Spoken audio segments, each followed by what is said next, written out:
Hello and welcome to another week of the Hooligan Report. This week I'm joined by Cooksen, Hello. and back after a bit of an absence we've got Cruyff. Yes, it's a pleasure to be here. Thank you. So we've been a bit of a kiss of death, I think. Last podcast was titled "Please Save Brendan," and sure enough, he's managed to get himself the sack, despite a 1-1 draw with Everton. So we might first talk about the actual game against Everton, and then we can talk about the fallout of Rodgers sacking. So did you guys happen to catch any of that game? I only seen the goals. It Saw was some of it. It was pretty dull for a Merseyside derby. Yeah, I've got to say I was glad that I recorded that one. I saw both of the goals in about the space of what was it, 3 minutes, and then super speed for the rest of it because there was not much going on. Usually you expect, a bit of fighting, some handbags be You thrown. would have thought the way Everton been playing, they would have got up and had the wood on Liverpool with the way both sides have been playing of late. I mean, Everton have taken 9 of their last 10 points or something like that. Not that that makes sense mathematically, but they've been on quite a good run from memory.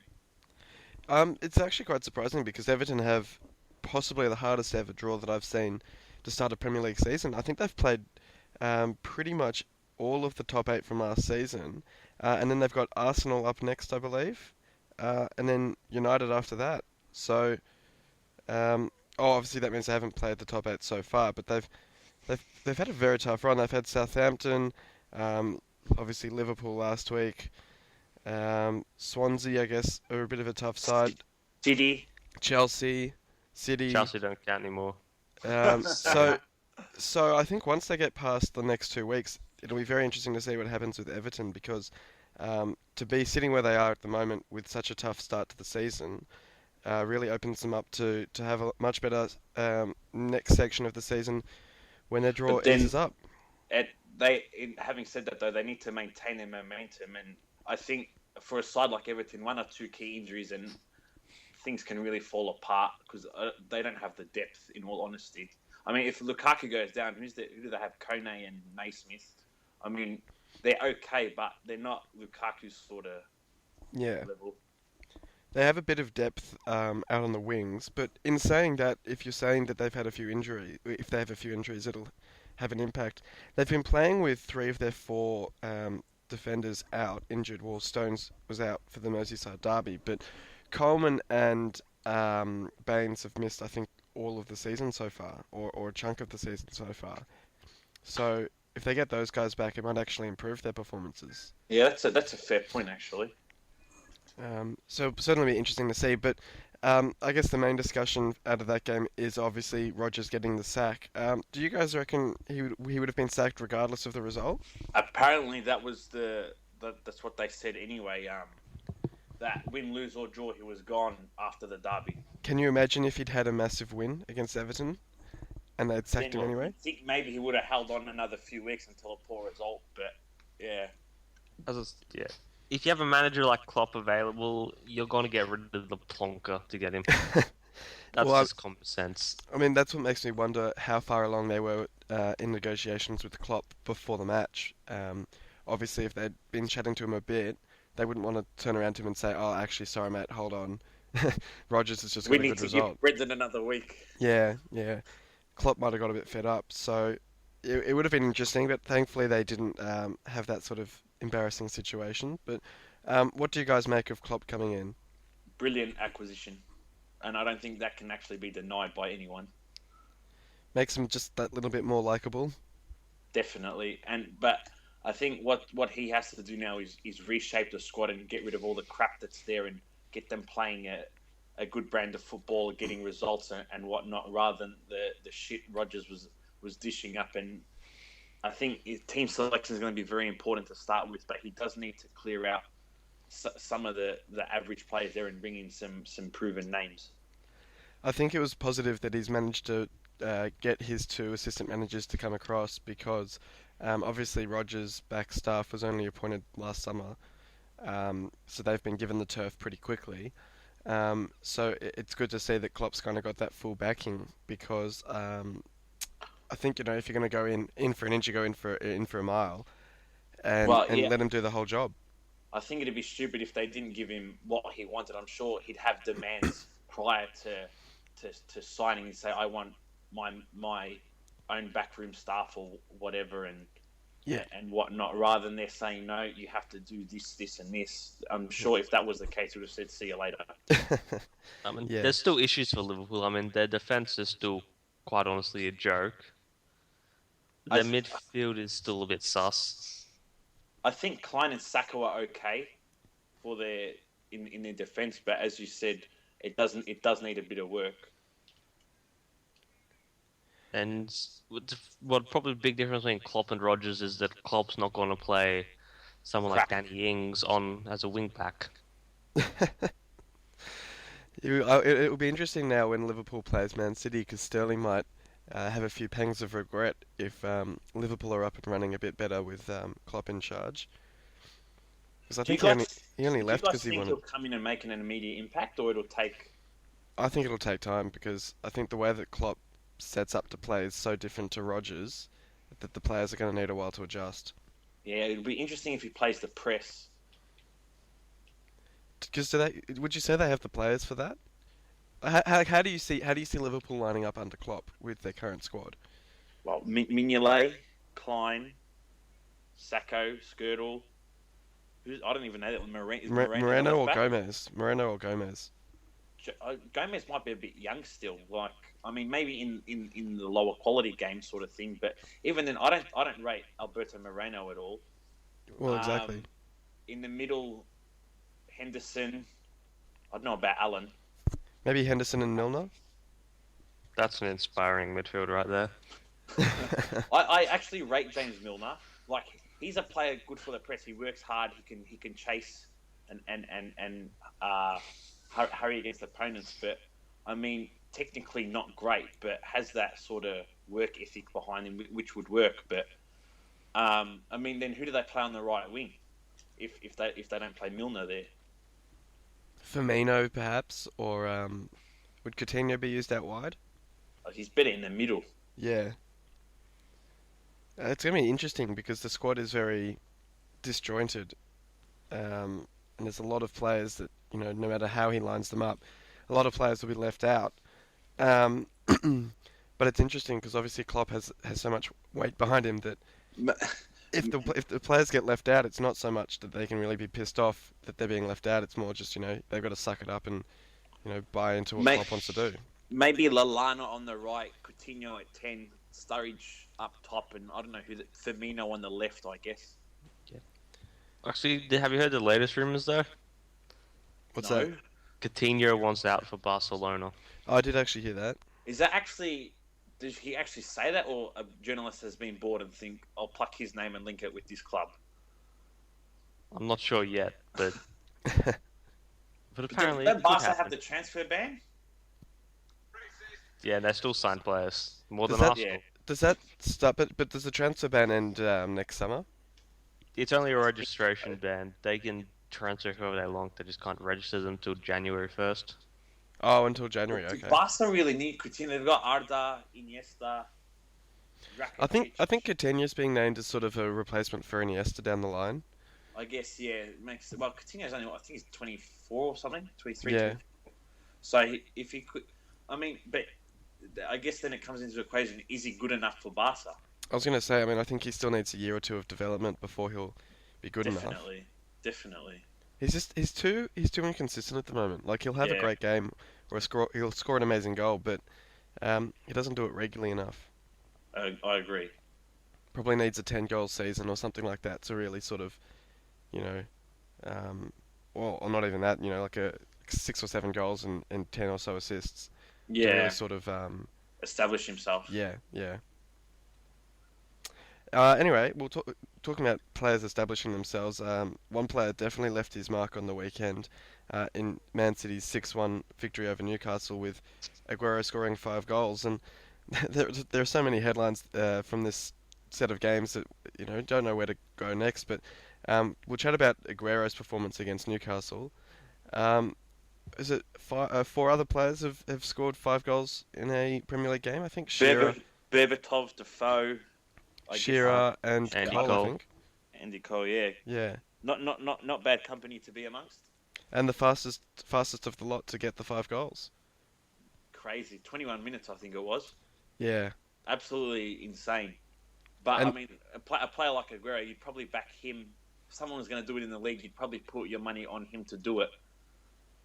now he's gone and got himself injured on international duty.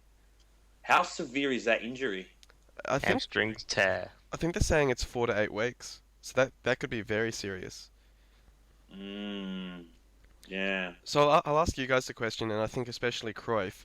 I understand that Wenger was a bit hesitant allowing Sanchez to go and play for Chile, but he did anyway, and he didn't get injured. And But he scored too.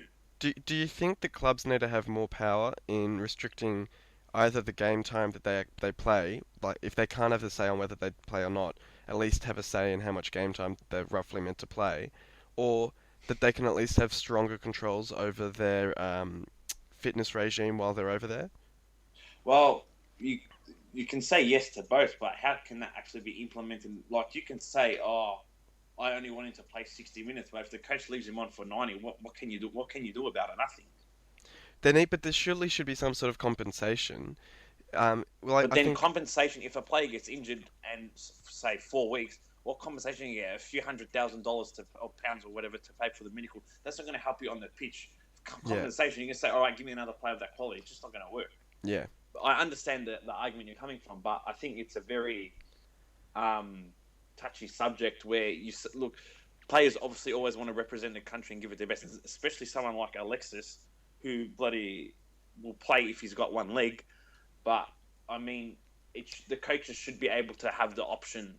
I only want him to play 45 or 60 minutes of this game and no more, or I don't want him to start. I want him to come on as a thing or whatever. But then at the same time, the international manager is under pressure to qualify for tournaments. Obviously, he wants his best team out. So I mean, it depends which side you look at it. No one can win either way. You would assume, though, that the international managers would be in constant communication with the club managers to understand how the player's going.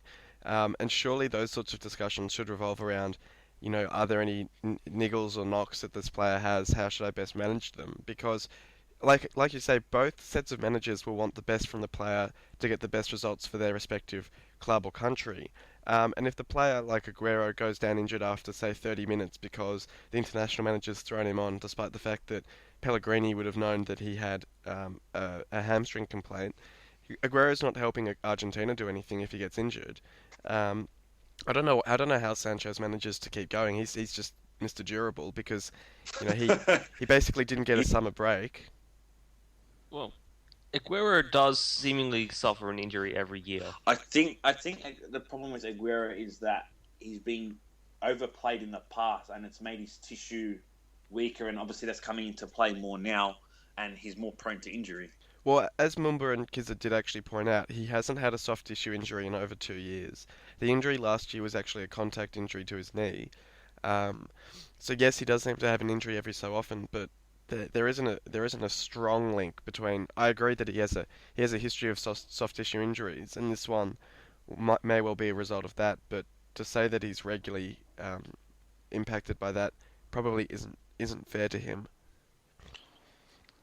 Yeah, but the injuries probably have affected him a bit. I mean, he should be at Real Madrid or Barcelona. I mean, honestly, they would have gone in for him if the injuries probably weren't that bad. So there's probably something in there that's a bit unknown. But would he go to Barcelona and start ahead of any of that front three? Well, probably not now since they got Suarez, but Well, I mean that's I personally think that's a very subjective question, because arguably you could say he may currently right now be better than Neymar. Yeah, that's a fair point. But at the same time, Aguero's only a player that can really play through the middle. You'd rather him much through the middle than on the wing, and then that would mean putting Suarez on the left and Messi on the right. And Messi, we've seen Messi how devastating he is through the middle. And then you look at Real Madrid, and would he really slot in? I mean, I suppose he'd slot in over Benzema, but yeah, I mean, it's an interesting one. I think City have the financial power that they can resist any of those offers if they did come. But yep, they don't have the cultural power though, or football power. it will be interesting to see if he does one day make the move. But How old is he now? He must be 27, He's 28? Yeah. the same age as me. He's 27. But 27. this, He's he's a bit more talented than me and has a bit more money. But apart from that, I think I've got him covered. Yeah, yeah, not much difference between you apart from that. there's No. also some other news for City as well, just Yep, today. Silva is injured. yep. So Silva got injured for Spain as well. So, um, as Kizza was saying on the board, I think they're a bit fed up with international football at the moment. Yeah, it's Every good, huh? they have, I think they have every right to be. Sorry to cut you off, Cookson, but I think they have every right to be. As an Arsenal fan, I know what it's like when you have an international break and three of your players get injured and they're gone for 4 months. Yeah, and that's why I asked the question before because there's so little that clubs seem to be able to do about the way that their players play whilst on international duty, and yet they're the ones that suffer the consequences. Sure, they might miss one or two or maybe three international games down the line if it's a long enough injury, but for the rest of the weeks, it's the club that's suffering, and presumably paying for the treatment, paying for the rehabilitation, and just paying the players' wages as well. So the clubs seem to really lose out in that sort of situation. Listen, they can have a speedy recovery as long as they want, just as long as it happens after we play them at Old Trafford. In how many weeks is that? 2 weeks. So 2 weeks. Yeah, good news for us. you should be all right. We'll move on then and talk about the big game that you were both invested in on the weekend. And surprisingly, Arsenal ran out 3-0 victors. I think it's the fastest Man United have ever conceded 3 goals in the Premier League, Keep going. Sorry. and only the fifth time that they've lost by a margin of 3 goals. Admittedly, I didn't watch the game. I saw the highlights on the Monday night. You but could have watched the first 20 minutes and gone to bed, and seen all the goals. I could have, but it started at 1 o'clock in the morning. Yeah, That was yeah. the issue. But I mean, I put the highlights on it, and I was impressed. I was blown away with how well we played inside the opening 20 minutes. It looked like they didn't touch the ball, and we were all. It was like putting on a computer game and playing the computer on amateur, and you just start pumping the computer. That's what it looked like. It reminded me of the Invincibles in a way. How quick we were moving the ball, how everyone was moving off the ball, the fight the players showed. It was brilliant to see. But we know the problem with Arsenal is that they can show that one week and then lose to a relegation contender the next. So what do you think of that, Cookson? You're being labelled as amateurs. Now let's start with the very top. Martial played very well. For a 19-year-old, he was fantastic. Was our best player by far. That's right. There's never enough Martial goo. Had to get that in somewhere. Depay, he played shit. He's played shit for a few weeks What now. have you made of the Depay signing? Being a United fan, He still needs to get going. He's not tracking back or anything, and because he didn't track back, it means Ashley Young got exposed and he got tore a new arsehole. Well, I think what part of your problem was, was Young playing as a fullback? Yeah, but Young's can do it as a fullback. But there's your issue. I mean, with Shaw out injured, Young shouldn't be playing as a fullback. with Shaw out injured, and Darmian didn't have a great day at the office either. You're looking very exposed at your fullbacks, and I think Darmian went off at halftime for Valencia, I believe, which isn't very inspiring either. Well, Damian he's tired. He's played minute after minute, and again, no tracking back, which means he got double teamed all throughout the first half. And for some reason, Valencia is really good against Sanchez. I don't understand why. It's one of those bizarre things. Valencia was really good against Sanchez. How come Sanchez scored 2 goals? That was in the first half. Valencia came on halftime. Oh, I apologise. Sorry. It's just one of those. I think it's because Valencia is still a big unit. He can take on Sanchez physically. But the worst player for United was Carrick. Which is surprising, really, considering how integral he is a lot of the time to your side. Carrick was Swiss cheese this game, just full of holes. I mean, Arsenal players were just running into the defenders and just creating havoc. I mean, Smalling and Blind really didn't play bad games. They just got exposed far too many times by everyone around them. I think the problem with Blind, though, is he's slow. Yeah, he's slow as a treacle. We need pace. And I think against a side like Arsenal, who we're quite quick, we have a lot of quick runners in the side. I think that was part of the problem too. Yeah, we should have played Schneiderlin. I mean, Yeah, I think if there's one takeaway for that game, it's that you can't play Carrick Schweinsteiger in that midfield together. I mean, two 30-year-olds in the midfield. That's you would have thought it would be common sense, but apparently not. I mean, just play Schneiderlin, play Herrera, play Schweinsteiger. Midfield three, you could win the league with those three. Potentially. Schweinsteiger, I don't know. I don't know now. You don't need Schweinsteiger. That's what Herrera and Schneiderlin can do all the running. Schweinsteiger can do the passing. Herrera is a very good player. A very good player. Yeah, I think Bojan's been on the case for a while now that he should be getting a bit more game time. And drop Agreed. Rooney. Should be starting. Herrera should be the first name on the midfield sheet. And you need to drop Rooney. I mean, he's cooked. So, Cookson, what are you going to do in January in regards to your striker situation then? If Rooney's cooked, as he looks to be, you can't go on expecting a 19-year-old to carry your forward line. It's the thing. Nobody really knows what we're going to do. I mean, look at the transfers for us. There's been literally zero talk out of the club. There's been zero people in the know. So, Because would there really be a prolific striker available in January? depends. I mean, some strikers might fall out with the clubs. You could go for someone like Pella, I guess. Pala, we just need someone who can just do a job, say every few games, but they need to be content to sit on the bench, which is a pain in the ass to find. Vardy from Leicester? I don't know. Okay, let's match. Just trying to think of the quality of strikers that would be suitable for United. You're going into a Champions League fixture against Real Madrid and you're picking Vardy. Hey, Jats and Friar Tuck will be very, very angry at this, I'd imagine. Because apparently Jamie Vardy's good enough to lead the line for England in an international tournament. Well, he's the EPL leading goal scorer. Thank you very much.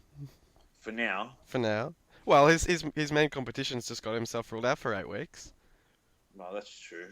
But if you're German, you're not scared by him. You're like, look at that funny man. Why is he playing? I'll tell you what. If the Germans aren't scared of a pacey forward who will run at you all day, they really showed it in their qualifier against Ireland Thursday morning when Shane Long scored the winner in an absolutely brilliant performance for Ireland. So we'll actually chat about that very quickly, and then we'll mate, get take back off to... the green glasses for a minute.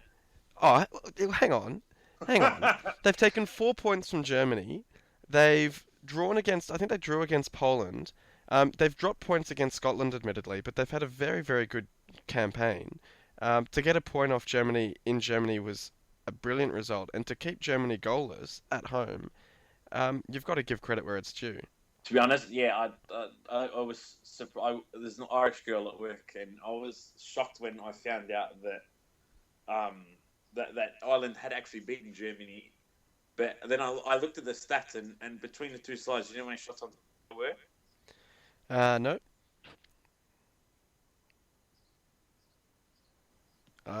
I'll wait in suspense for a second as we get Cruyff back. I'm here. Can you hear me? Yeah, I can hear you now. Dropped out. I thought you guys were I don't know what happened. You know how many shots there were between the two sides on target? I'm gonna guess 6, and that's not, and that's It was 1. on target between the two. 1 shot on target between the two. According to live score, that could be wrong, but I'm looking on the UEFA website. It says 6. then I apologize. So, That's all right. Still, to be fair, only 12 shots for 12 shots for Germany, 4 shots for Ireland, according to this. 4 on target for Germany. That's still a very, very low number. Yeah, definitely. That's not the stat part, though. The Dutch have let everyone down again. Holland were finished after the World Cup. Holland were relying solely on Ian Robben, and obviously he's only getting older day by day, obviously. And, I mean, As we all are. But I mean, they're a broken team now. It also doesn't help that Strootman has had ACL after ACL injury. That doesn't help either. But really, who's outstanding for the Dutch at the moment? Van Persie's finished. Schneider's 33. Robben's 33 or whatever as well. Who's in their defence? They've got a few good young upcoming defenders coming up. But I mean, who's there? Huntelaar's old. Who's their striker now? Yeah, I mean it's going to be an interesting one for them. Yep. So I will join the French bandwagon. France What will could win. go wrong France with the will win. French? France will win the next Euro. They actually have a pretty good team when you Oh, think about it. Being in France as well, they've got every chance to win it. if they can get past Ireland, they Give won't it a have ring. they won't have Henri's hand of frog this time to help them out. Oh, give it a ring. Oh, they might not have that, but they have some players such as Hugo Lloris, Varane, Pogba. you know. Yeah, Cavani. we've got Robbie Keane, we've got Shane Long, got John O'Shea, got Paul McShane, you know, Andre David Myler. Griezmann, Nah. Anthony Quality Martial, quality all over the park for Ireland. the fine quality. Former Hull players. What a joke. There was Absolute joke. I think when we lined up against Scotland, or when Ireland lined up against Scotland, at one of the last international breaks, something like half the teams, there's like 6 or 7 Hull players, you know, 3 or 4 for Ireland and a couple for Scotland. It was quite an interesting sight. You wonder why Hull got relegated. I mean, not enough Germans. Yeah. Well, maybe next time we'll go up, we'll learn our lesson and get in a few of those. We'll get Thomas Müller. I'll get Thomas Müller. Might as well. we might jump back to the Premier League just quickly because there was one more game that I wanted to bring up, which was obviously Chelsea's loss to Southampton. Huge. Huge. It's almost a story in itself that losing to Southampton wasn't surprising. Like obviously on one level it's still surprising, but it's just happened with such regularity this season that you have to wonder when their form will really turn around. And In saying that, we all talk about Chelsea losing to Southampton. Why don't we talk about Southampton beating Chelsea? oh, absolutely, it's a great result for Southampton. But when you've also seen sides like Palace go to Stamford Bridge and get a result, you've seen West Brom only lose in a 3-2 shootout really after Chelsea had a red card. And you've seen Chelsea losing to others and only barely get a draw with Newcastle, for instance. And they fucking beat us. And they beat you courtesy of 2 red cards, to be fair, which really shouldn't, the first of at least shouldn't have been given.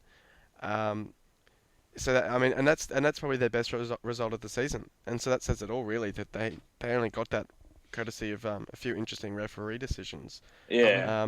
So absolutely all credit to Southampton, but the story does have to be Chelsea, to be fair. I mean, they do look very concerning. I mean, Ivanovic is a joke. Fabregas. Ivanovic Is won't need to lazy. watch again after this season. Yeah. He'll be that clean. Fabregas. Yeah. Fabregas is like gone all out of form. Oscar's bland.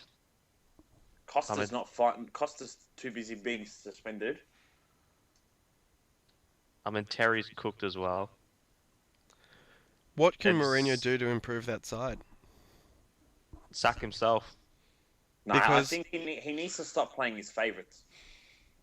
Because well, he keeps coming out in the press and saying, you know, no one's position is safe, and he says the right things and then doesn't actually carry through with it on game day. Just the fact that Ivanovic can keep starting is ridiculous in itself. Agree. But considering the level of payout required if Chelsea were to sack Mourinho, you'd have to, if you're a betting man, you'd have to say that he's more a chance of seeing out the season. Like, he probably will. I mean, I don't think he deserves to be sacked. How many more games of this sort of But level does he need to won, have? he won the league last season. Let's be honest. Was the league really? Was the quality of the challenging clubs really that high last You season? can only beat what's in front of you, though. Oh, for sure. All I'm saying is that just winning the league shouldn't necessarily make him safe if he's now dishing out these sorts of performances. That's all. That's fair enough. I agree with that. I mean, But Chelsea look more concerning than us under David Moyes. Oh wow, that's saying something. I mean, we had a good first half of the season under David Moyes, and everything turned to shit after January. But still, when you're looking as bad as United under Moyes, it's time. Maybe it's time to start sharpening those knives.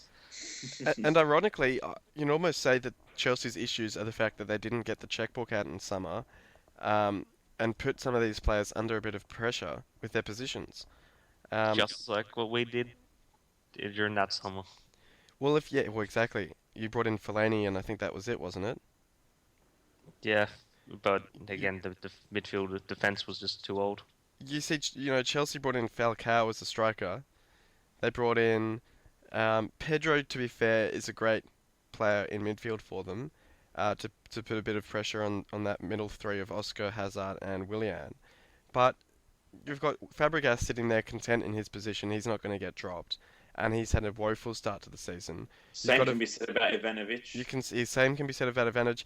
And the funniest thing with Ivanovic is that they did actually bring in a replacement to go to left back to allow Azpilicueta to go to right back, but he's not doing it.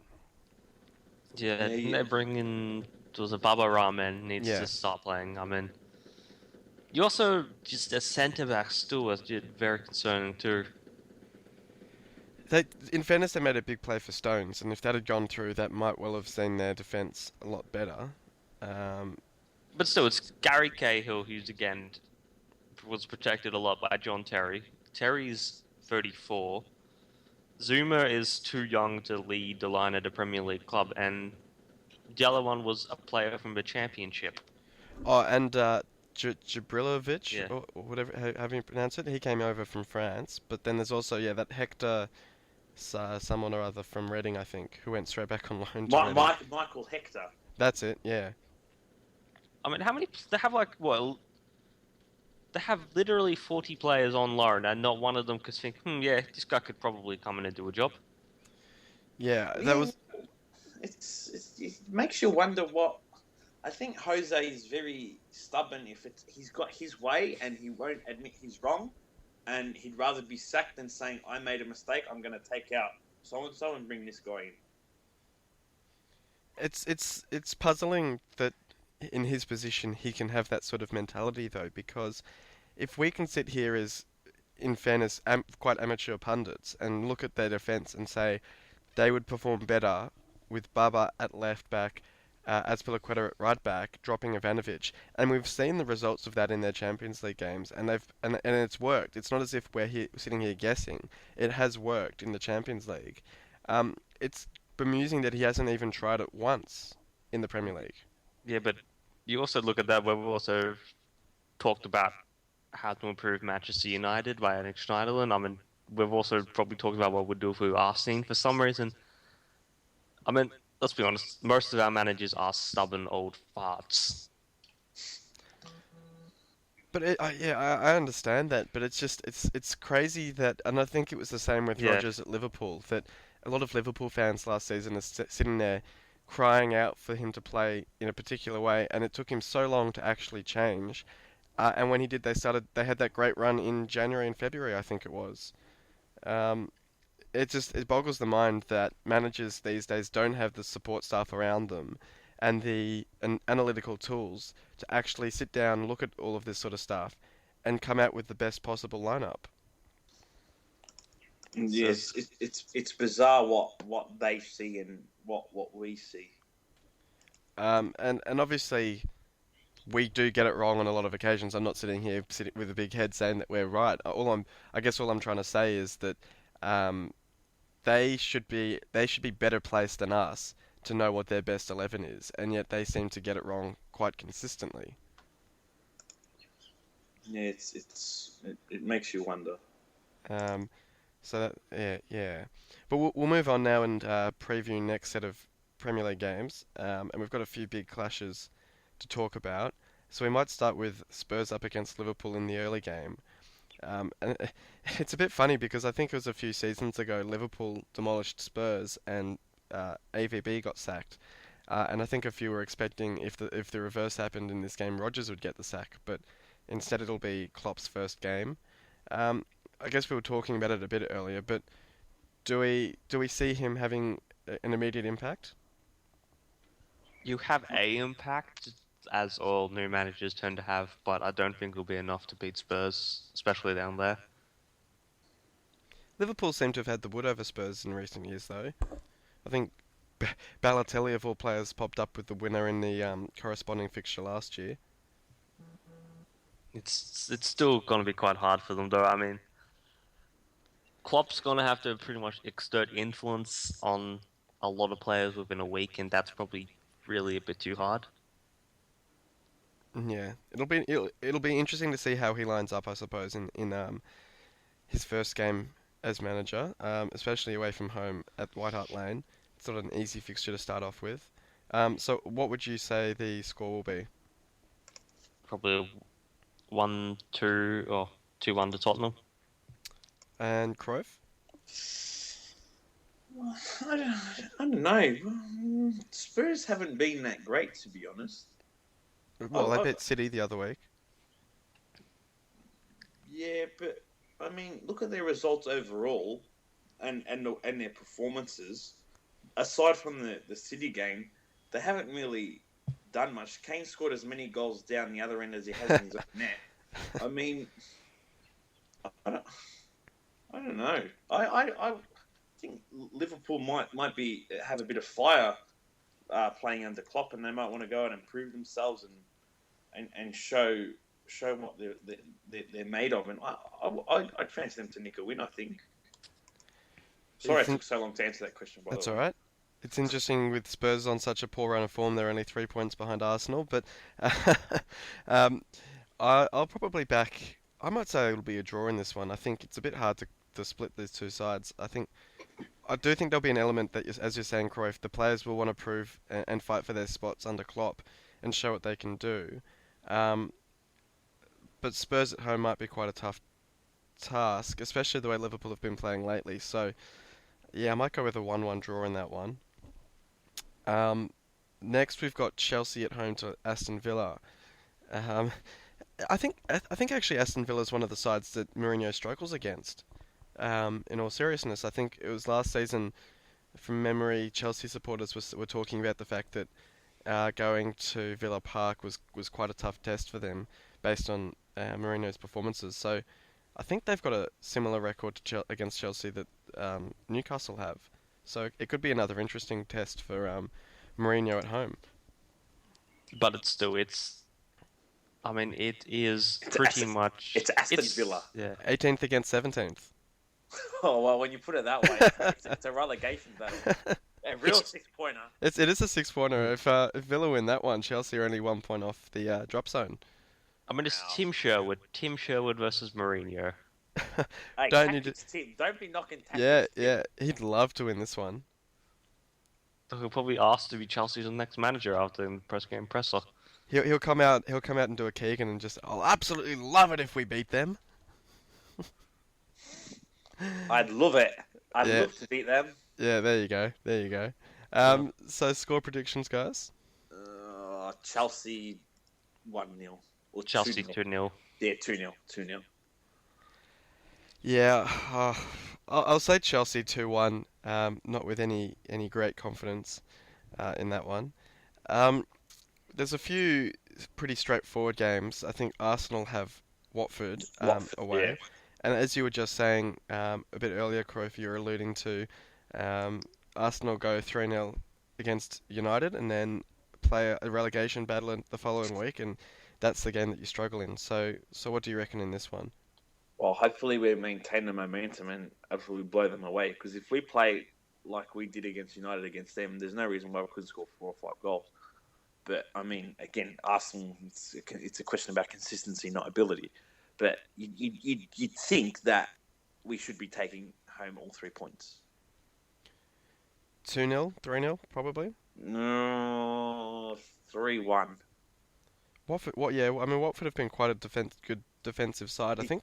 Igalo might give us a bit of problems with his strength and speed. Yeah, I think I saw a stat that they've only conceded once, or they might not have conceded at all in the first half of games this season. So, they're certainly set up in the right way, especially at home. Yeah, maybe a 2-1 again, maybe, or a 1-1 maybe. I think it could be quite a tight one. It should be a 3-0. I mean, Sanchez is in too good a form, really. It'll be interesting to see how he comes back after the internationals. And Cazorla's been in great form too. So and Özil too. So it'll be interesting. I think those 3 players will have too much for Watford to try and contain. And even Walcott, I mean, he's in a bit of a purple patch. So I mean, it'd be we should win really. But football's not played on paper. We've also got Man City at home to Bournemouth. It'll be interesting to see how they line up without Aguero. Presumably Bonnie will start up top for them. And No, should be a pretty straightforward victory. Well, no Silva either. But they've got De Bruyne, so... Who probably scored the best goal of the game against Newcastle, despite brilliant. Aguero getting 5 of them. Brilliant goal. So he's had a great start to his City career, and I don't think we've touched on him as much as he probably deserves. But he's a ranger, so that's expected. we've talked so much about, well, we've talked a bit about Pedro's impact at Chelsea and how he started quite well for them. But De Bruyne, I think, has 3 goals now already, and a couple of assists as well. So I think there were question marks over whether he'd be able to slot into that City side where he wasn't the centre of attention. Should be walking into the lineup, really. Yeah. Oh, well, sorry, not questioning whether he should start, but just his place in that side as more of a periphery player rather than, playing in Silva's role, I guess, which he may well get the chance to do this week. Yeah. So he's had a tremendous start. Bournemouth have been pretty cruelled by injuries, so they'll probably struggle to get anything out of that one. Yeah, I mean, you'd imagine City quite. City should win. Everton at home against United, and it's been a tough hunting ground for United in recent years. I think I'd back Everton, to be honest. Was that 3-0 last season, Cookie? Just trying to remember. It was 3-0 last year. We lost under Moyes, and I think we're actually a very poor. I think we haven't been really good at Goodison Park since, well, for at least a decade, really. Even under Ferguson, you lost quite a few games. Yeah, in the ones we did win, we struggled to win, and we had to make the comeback in 06 or 07. Can't really recall the next few, but then we pretty much lost the league due to Fellaini dominating us in 2012. So then you went and signed a mophead. Hey, he's a good player, good lad. Best hair in the league, bar none. So, an Everton victory, you reckon? I think I'd back Everton, to be honest. Yeah. Maybe 2-0. I think United look like they're struggling to score at the moment. Well, we're creating chances. We're just not putting them in the back of the net. Martial's on a bit of a goal drought. Hasn't scored in a game or two. He's still bringing a lot of our players into play, dribbling, taking on players. But if we play the right team, we should win. What would be the right team then? What starting lineup would you want to see? I would want to see. Let's see. I'll put Valencia, Smalling, Jones, Blind, Schneiderlin, Schweinsteiger. Is Darmian injured? Sorry, I'm a bit out of the loop. Just give him a bit of a rest because he's playing a lot more minutes than he did at Torino. Has he had much of a rest over the international break, or has he been playing for Italy? He was playing for Italy. Okay. But is this the game to rest Darmian in? Oh, you play City next, don't you? After this. Yeah. Yeah. I see. Yeah. He should have been rested against a bit earlier in the season then.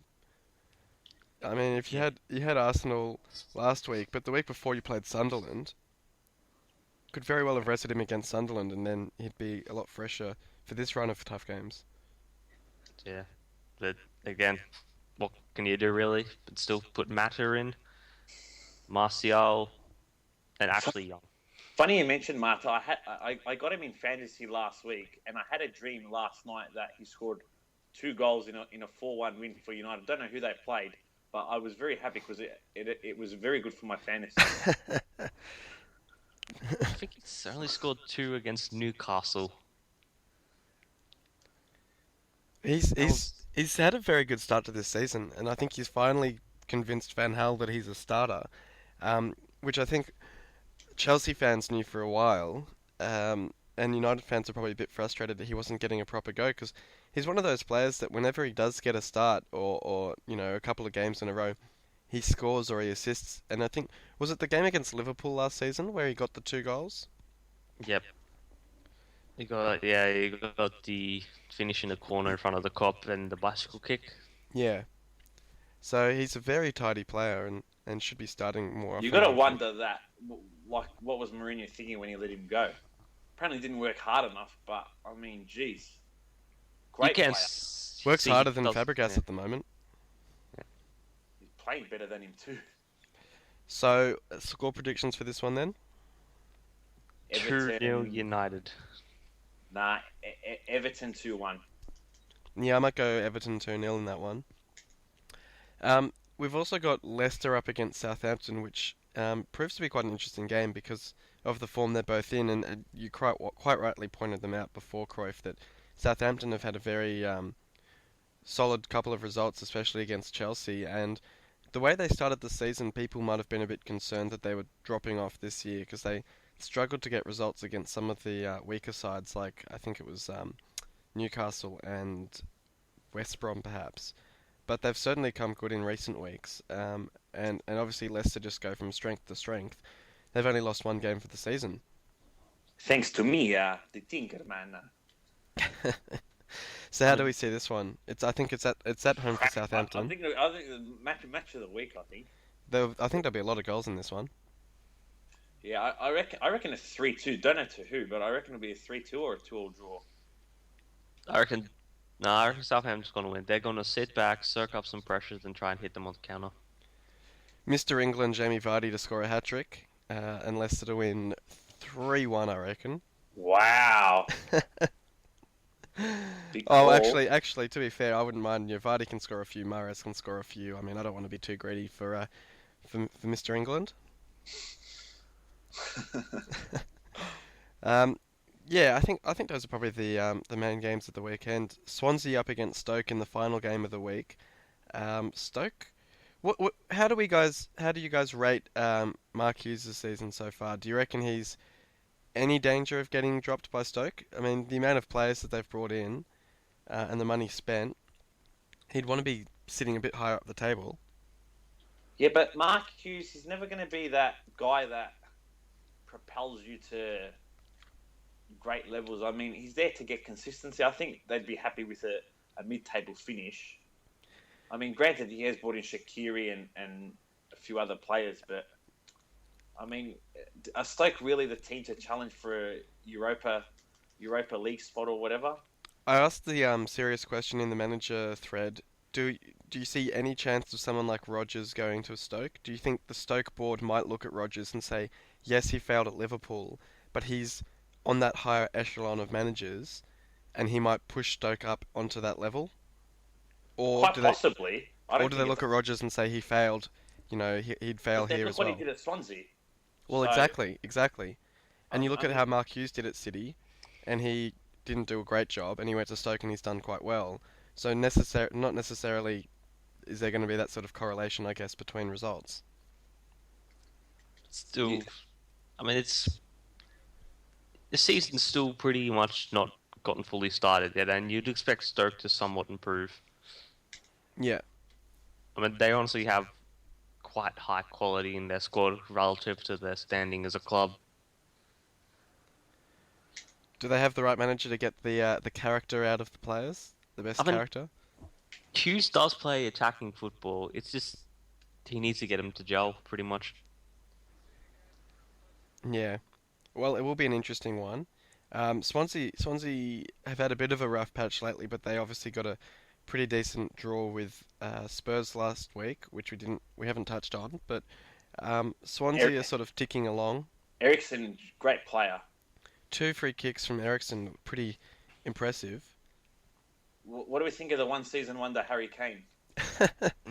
Well, as the commentator said, he's got 2 goals in 2 games. So he's Is that sort of including the one in the back of his own net? yeah, exactly. I mean, again, we did hear a lot of rumours about Kane being sold and all that for 40-odd million. I'm thinking, thank God we didn't buy him. I think he would have. I think if that went through, he based on this, I think he might have struggled at a big club with a move like that and the pressure, because the media would have talked him up and all sorts of stuff. So I think it was, for his sake, it's good that he stayed at Tottenham. I wonder if his head was turned slightly though. Wonder if that might be the issue. Surely it would have been. Surely it would have been turned. I mean, You'd hope that by now he'll sort of settle down and get back into it. So I guess we'll see how he goes in the coming weeks. Um, did you guys have any closing thoughts?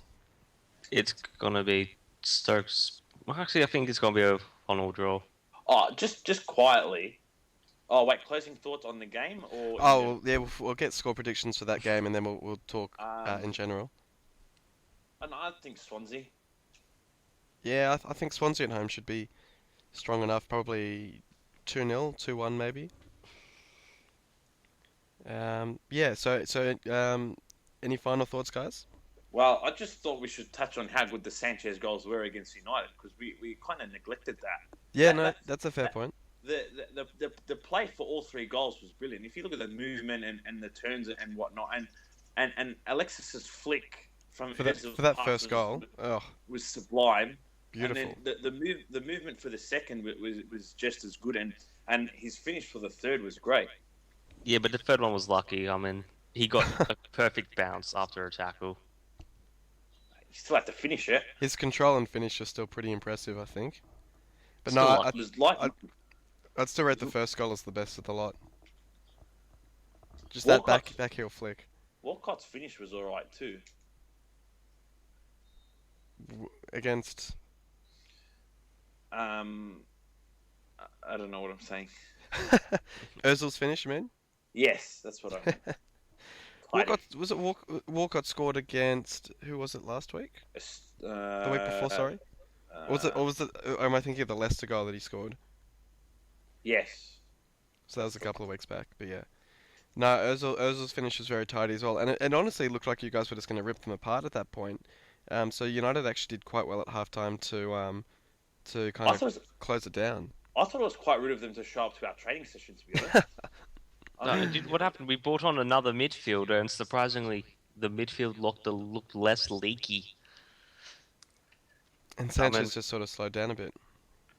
That's because Valencia tore him apart for some reason. It makes no sense. Against an actual fullback, yeah, I'll dominate you. Against Antonio Valencia, I'll play shit. That's an interesting one. So do you have any closing thoughts, Corky? Pick Schneiderlin. Fair enough. Okay, well, thanks very much for coming on, boys. Thank you for having me. No worries. And thank you all for listening in. Until next week, enjoy the time on the forum, and hopefully your country gets the results, like the boys in green. So, have a good week, guys.